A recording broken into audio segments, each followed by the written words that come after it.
My father transferred the company and the house to my half-brother, leaving me with nothing, but I didn't accept it. I still remember the exact moment my world shattered.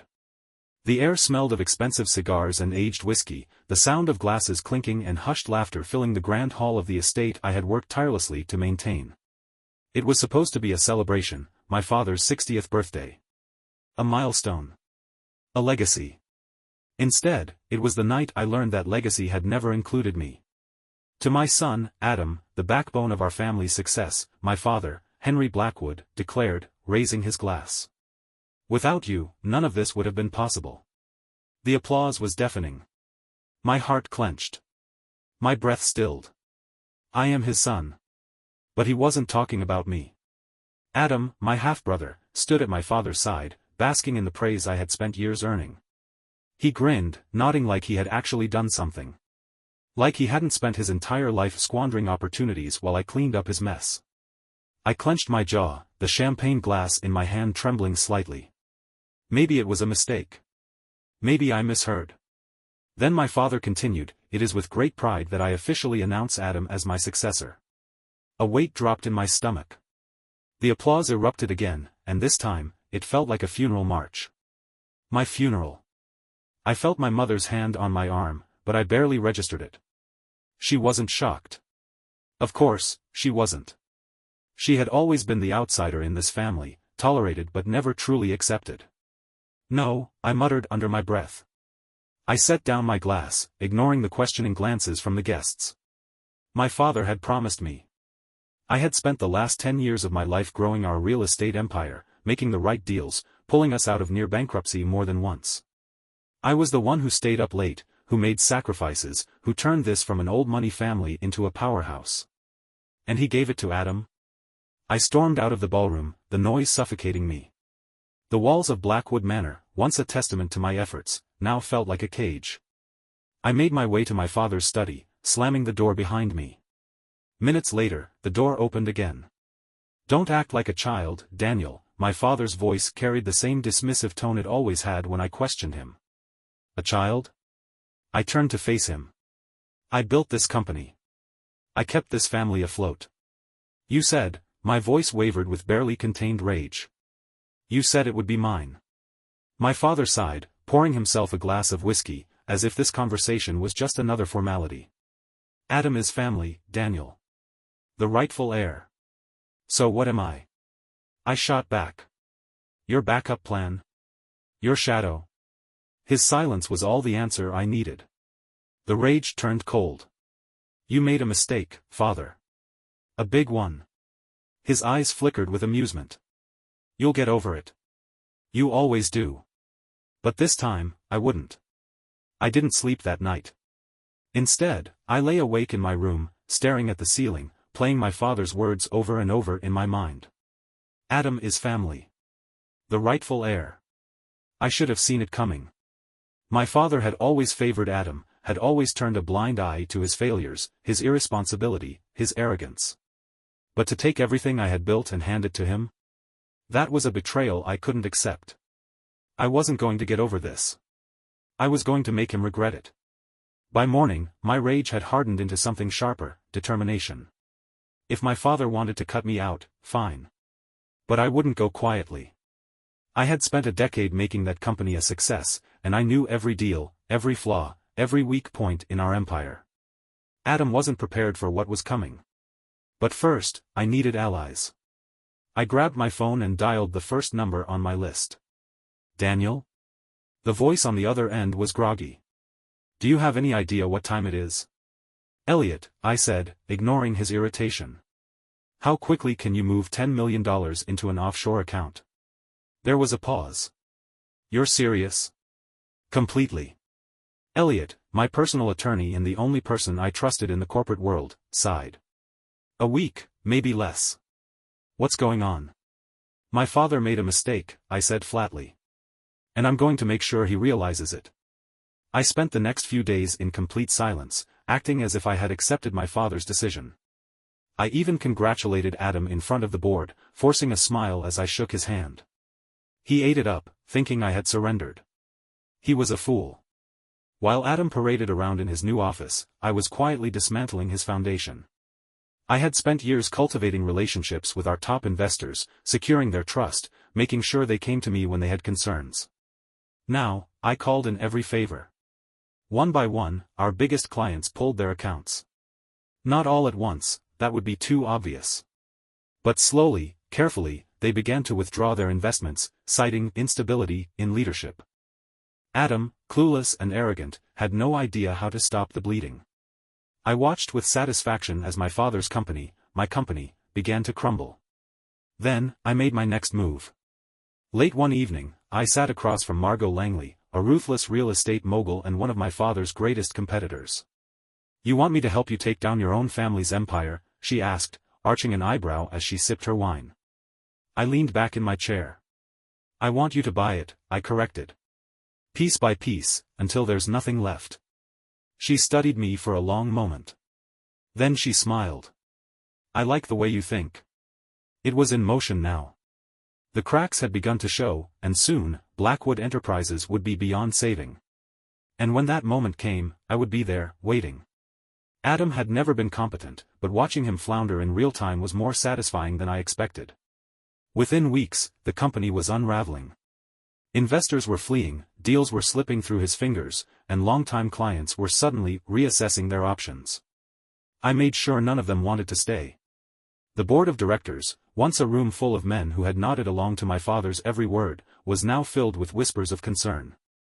Even the media had started catching on. Headlines like "Blackwood Enterprises faces financial uncertainty under new leadership" were circulating.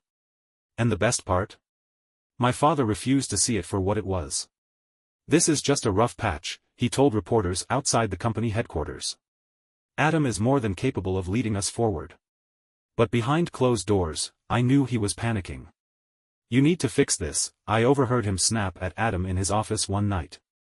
"Do you even know what's going wrong?" Adam, who had spent the last month throwing expensive parties and schmoozing with socialites instead of working, stammered something about market downturns. "You're an embarrassment," my father hissed. "I gave you everything, and you're ruining it." For the first time, Adam looked genuinely shaken. And that was when I made my move. I had spent years crafting my reputation as the quiet, hard-working son, the one who never asked for praise, who just kept his head down and did his job. Now, I used that image to my advantage. I met with the board privately. "I know you're all worried," I said, my voice calm, steady. "I am too." They listened. They respected me.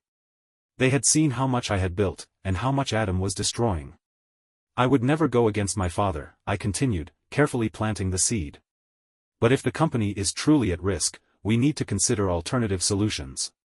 Not a coup. Not yet. Just concern. Just doubt."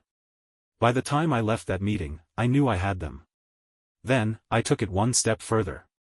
I arranged for the press to receive some damning information, anonymous tips about Adam's reckless spending, insider whispers about his incompetence. Nothing illegal, just enough to shake investor confidence even further. And it worked. The stock plummeted. The cracks turned into craters. And then, finally, my father called me. My father's call came late at night, his voice tight with barely concealed desperation. "We need to talk," he said.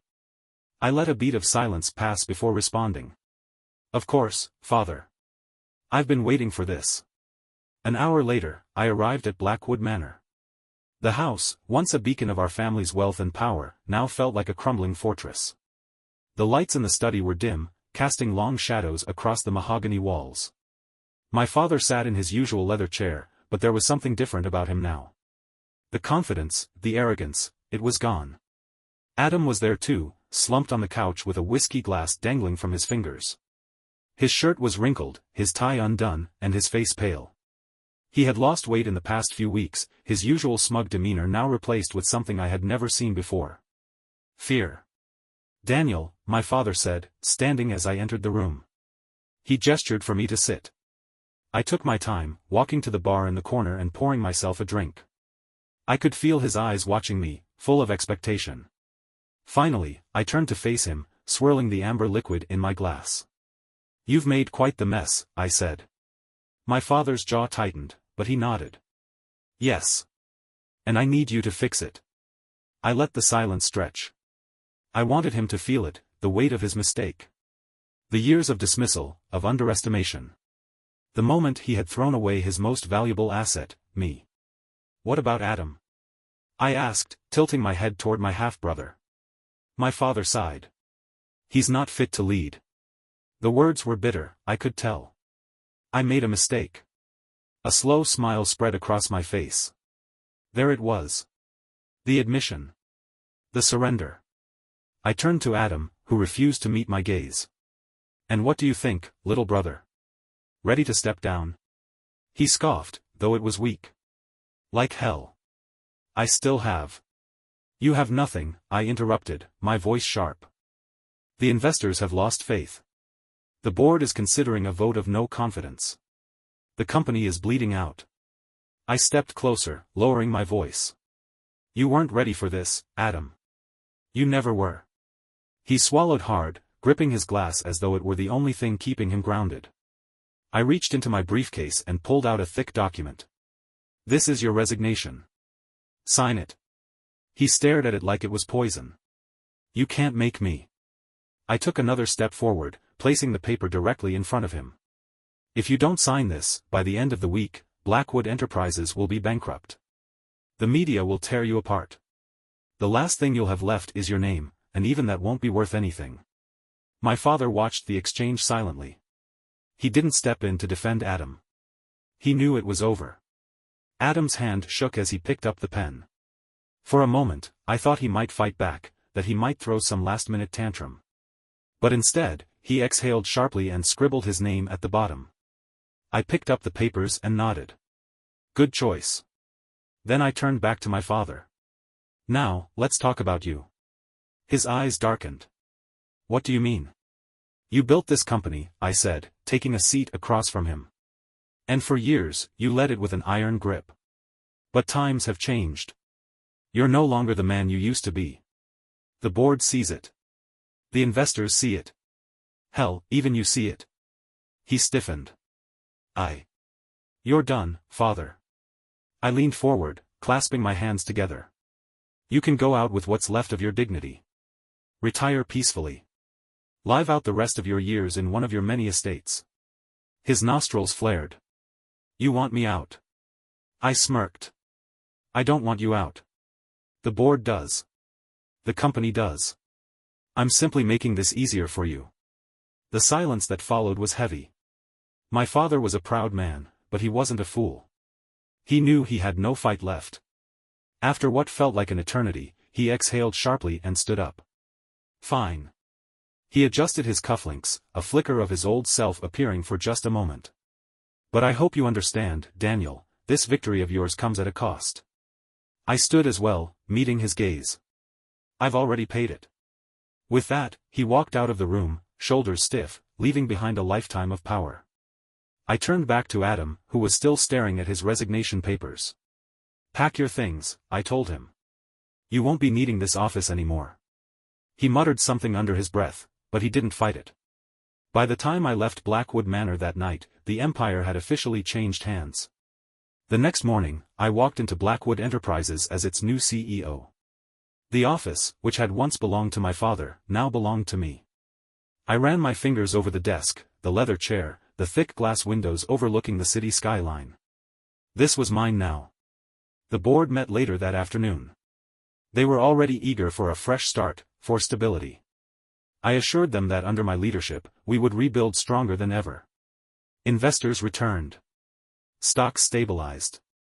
Within weeks, the chaos was gone, and in its place stood a new era, my era. As I sat in my chair that evening, overlooking the empire I had fought so hard to claim, I allowed myself a moment of satisfaction. They had underestimated me. They had cast me aside. But they forgot one thing. I was always the real Blackwood heir. And now, the empire was mine. Thank you for watching the video, like it if you watched the video to the end and don't forget to subscribe. Have a nice day.